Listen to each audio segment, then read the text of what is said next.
We ask you to remain standing, remove your hats, direct your attention to the flag above the scoreboard and the one in the stands.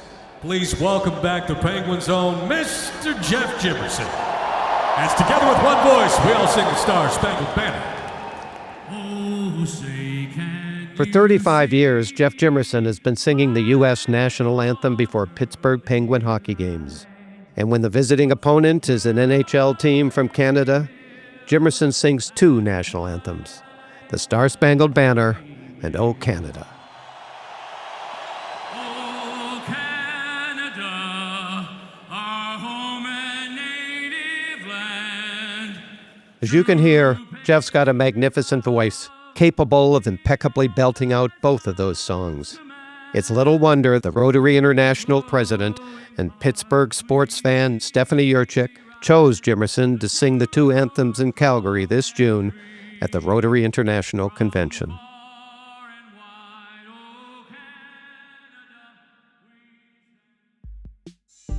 Welcome to the Rotary Voices podcast. I'm Rotary Magazine senior editor Geoff Johnson. In today's episode, I'm talking with Geoff Jimerson about his upcoming performance at the Rotary Convention in Calgary. But first, I have a confession to make. I grew up in a divided household.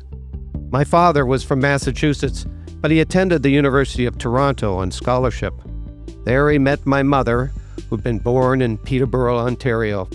Against all odds, they achieved a remarkable international détente. 5 children followed. As a child, my boyhood dream was crushed when I learned that, because of my Canadian birth, I could never be president of the United States. Life moved on. When I was 10, my family moved to Chicago, and today I have dual citizenship. Though when asked whether I prefer Canada or the United States, I always reply that I consider myself a citizen of the world. Meanwhile, the détente engendered by my parents flourished.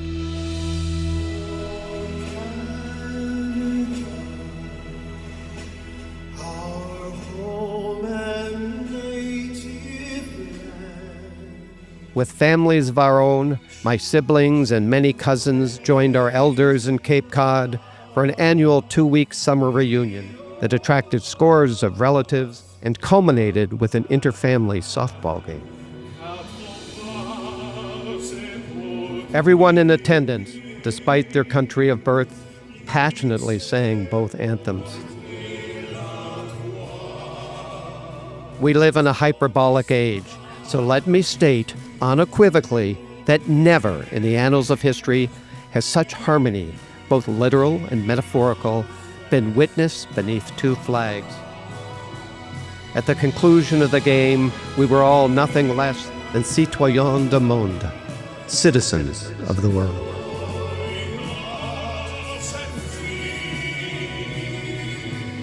Which brings me to today's guest, Geoff Jimerson. We'll discuss his lifelong career in music, a tragic moment on Canada's Parliament Hill, and his own boyhood ambition, which Jimerson, unlike me, actually achieved.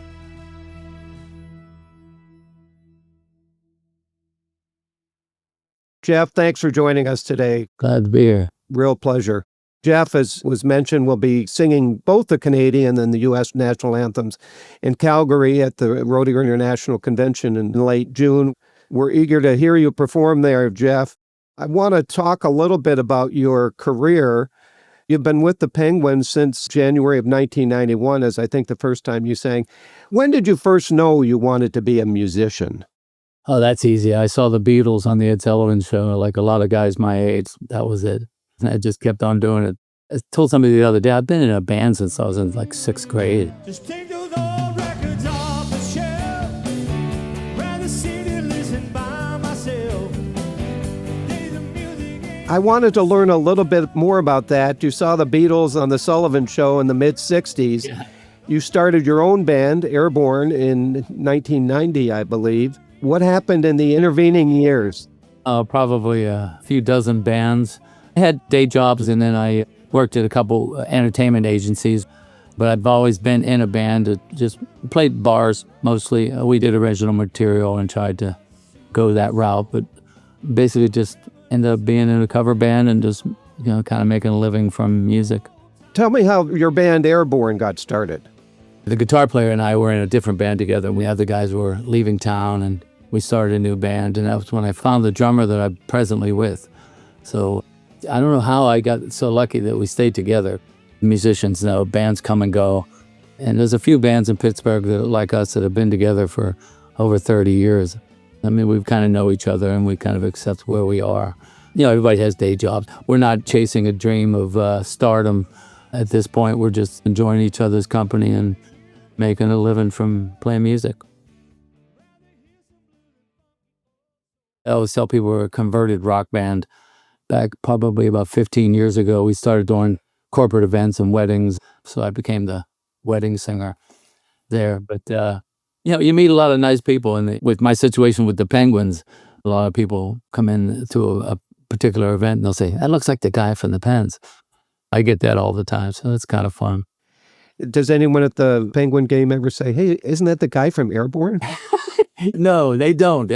I was like, man, I've been playing in a band since I was a kid, and nothing competes with the power of television, doing the anthem for so many years. And hockey fans, as you well know, are very passionate, and being associated with that kind of gets people fired up.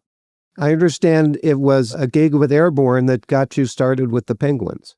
It actually was, yes. We got hired for the after party for a celebrity hockey game. They had a lot of Canadians. Jason Priestley, Alex Trebek, Alan Thicke. There were a lot of different television and musicians and former NHL players in this game. And so they asked me to do the anthem for that game. And I said, I'd love to. Because I had done the anthem for football and baseball games. And so was halfway through that 90-91 season, and that was the year they went to the Cup. First year they won. And unfortunately, you did not get to sing. I did not. At the Stanley Cup game. No, because they had regular folks that had been doing it, that had been in a rotation and done it for years. So I was cool with that. And I did get a playoff game or two like that. And then the following year, again, I kind of shared the spotlight with a young little 12-year-old named Christina Aguilera. And she did game one. It was against the Chicago Blackhawks. And she did game two. Obviously, they weren't going to change anything. And then they went to Chicago and swept. But it wasn't until 2000, after that Stanley Cup, that it really got crazy. Just the excitement, going to pregame parties and everything. Pittsburgh's always been about the Steelers. Right. And hockey was always third in line with baseball and football. But we made our mark. So I had to wait till 2008 to sing at a Stanley Cup Finals game. So it was a long wait, but it was worth it. Is there something special about singing the anthem at a Stanley Cup game? There's a difference between regular season and playoffs. I found that out right away. Everyone always says there's nothing like playoff hockey, but it's true. The first time I got to sing for the finals, it was intense. I mean, the place was just buzzing. It was pretty cool. You playing the Red Wings, I think. Yes, we played Red Wings back-to-back, lost the first year. It was wild because they clinched the cup on the road. Detroit did. So I said to my buddy, I want to go down and see him raise the cup. I said, the cup's never been raised in the Civic Arena. The games were all won on the road. At that time, we knew that the arena was going to be taken down and building a new one. Right. So the next year, then we got to raise it in Detroit, but that was kind of a run. It was intense. I also understand you were never really much into hockey at first. I admit it, I wasn't at all. We've been pretty fortunate with some pretty exciting hockey with Mario and Yager and Kevin Stevens and Coffey, and it just go on and on. So it's been a lot of fun. And now I'm hooked. I think Pittsburgh, the hockey base has really grown over the last, obviously, 25 years too. So right, it's been pretty fun. Is it fair to say you're a fan? Oh, yes. Yeah, very much so. Yeah. I always say that I'm the luckiest Pittsburgh Penguin fan in the city to do what I do. Right. Get to be able to do that for such a successful team with so many iconic players for such a long time. I pinch myself. So I never take it for granted. So how do you prepare to come out and sing one and sometimes two national anthems in front of a crazy crowd of 18,000, 19,000? I have like a kind of a ritual I go through that seems to be contagious in the hockey world. And kind of warm up at home once. I don't go through like a long vocal warm-up. I basically just run through the anthems at home, once on the way down to the arena, once after the pre-skate, and then go out and do it. My wife, when she's there, she always gets nervous, like, shouldn't you be up there? And I said, no, I stand back here until a certain time. I have it all timed out exactly because I don't like standing there waiting. I just walk up, get up there. And it was only really in the last maybe 10 years that I was able to actually look around, and really take it in and enjoy it. I was trying to stay focused because I didn't want to lose concentration because one slip up and, you make Sports Center. I heard you make the remark that your early fear was that you were going to end up as a highlight on Sports Center. Exactly. Did that ever happen? No, it did not. Not in a bad way, no. Please rise and remove your hats. Ladies and gentlemen, tonight our thoughts and prayers are with our friends in Ottawa and across Canada. Please join us in singing of O Canada. I want to talk about one time you sang O Canada that I imagine was very emotional. That was October 22nd, 2014, Penguin Flyers game. Earlier that day, a young man named Nathan Cirillo was standing guard at the War Memorial on Parliament Hill in Ottawa, Canada, and was fatally shot. Yeah. Toronto was supposed to play Ottawa that night, but they canceled the game. Your game went on, and you did something special. Yeah, the Pens called me today and said, did you hear? I said, yeah, I'm watching it right now. They said, we're going to have you sing O Canada. And I knew we were playing the Flyers, so we normally wouldn't do that. And I was like, okay. They wanted me to speak. Well, I had never spoken. I had just gotten to sing. I can't remember exactly what I said, but it was basically in honor of our friends and the tragedy. Please join me, we all sing as one. And they all did. And it was really emotional. And I didn't realize until after what that meant to the Canadian citizenry. Mm-hmm. I got emails and I did a radio interview with someone and they just really appreciated it. It made me realize just how important it is sometimes. The anthem can take a whole different meaning than just being a part of the pregame hype.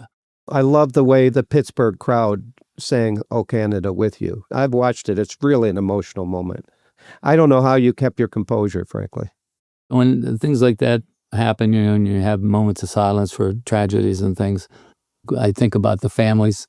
At that time, I think he had a 5-year-old son. He's got to be late 20s now, obviously, but we've had it in Pittsburgh where some police officers were shot in an ambush, and you sing the anthem with a little more reverence as opposed to more like, go get them. How did you get asked to sing in Calgary? Well, it's Entertainment Unlimited, the entertainment agency in Pittsburgh where I used to work, and they book our band, and they called me and says, hey, I've got something different for you. They would like to have you come to Calgary for Rotary International. Now, our band plays local Rotary spring dinner dance every year for we've done this thing for 15, 20 years. Wow, great. I said, oh, that's cool. Where is it? It's in Calgary. I'm like, Canada. I said, yeah. Well, wait, Calgary's out west, right? I looked at the map. I said, yeah, it's really out west. It's northwest. I was like, well, I'm available that weekend where the band's not working. I said, that's pretty wild. And since then, I just overwhelmed by the way people have been treating it. That's making me nervous now. It's like a deal. I started looking on the website, seeing all the stuff they do. The only bummer is I can't stay. I'm like going in and I'm leaving.